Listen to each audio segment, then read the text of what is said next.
Chapter 16. Here the Pharisees and Sadducees approached him, and to test him they asked him to display to them a sign from heaven.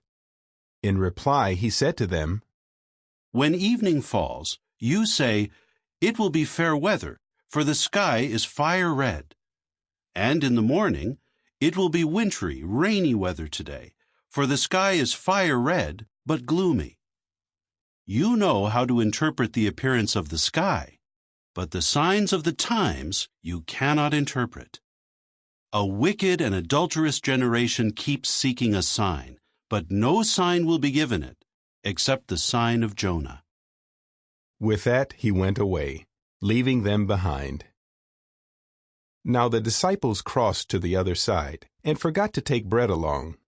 Jesus said to them, "Keep your eyes open, and watch out for the leaven of the Pharisees and Sadducees." So they began to reason among themselves, saying, "We did not take any loaves along." Knowing this, Jesus said, "Why are you discussing among yourselves that you have no loaves, you with little faith? Do you not yet see the point?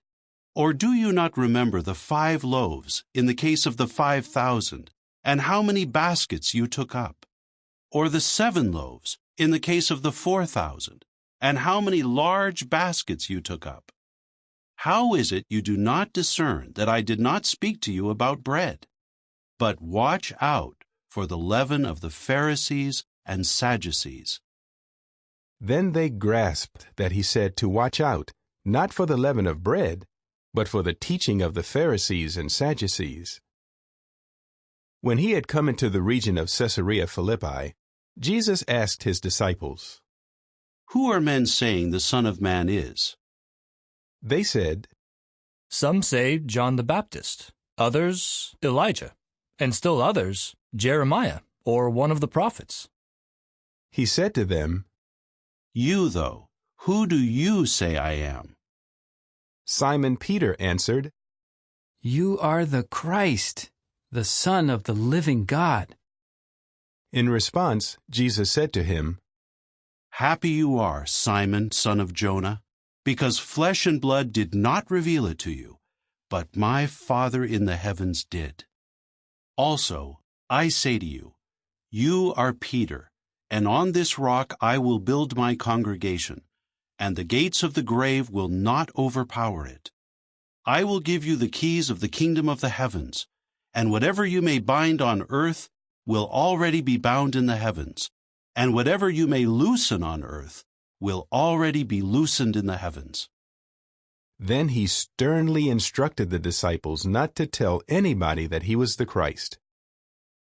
From that time forward, Jesus began explaining to his disciples that he must go to Jerusalem and suffer many things from the elders and chief priests and scribes and be killed, and on the 3rd day be raised up. At this Peter took him aside and began to rebuke him, saying, "Be kind to yourself, Lord. You will not have this happen to you at all." But turning his back, he said to Peter, "Get behind me, Satan. You are a stumbling block to me, because you think not God's thoughts, but those of men." Then Jesus said to his disciples, "If anyone wants to come after me, let him disown himself and pick up his torture stake and keep following me. For whoever wants to save his life will lose it, but whoever loses his life for my sake will find it. Really, what good will it do a man if he gains the whole world but loses his life? Or what will a man give in exchange for his life?